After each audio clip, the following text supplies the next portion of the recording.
Dobrý večer.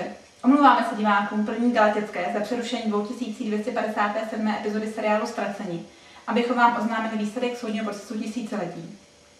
Soud zamítl žalobu Říše za zrcadlem, ale podle našich zpráv již začal přesun zrcadlových scenaristických sil do našeho vesmíru.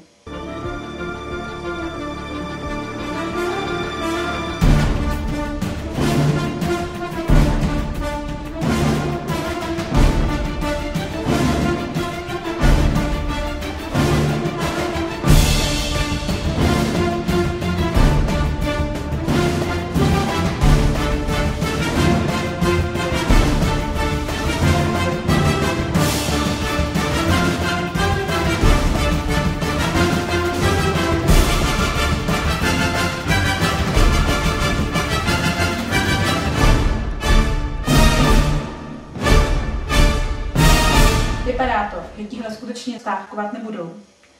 Zůstaňte s první galaktickou, dokud nás nepřepíší.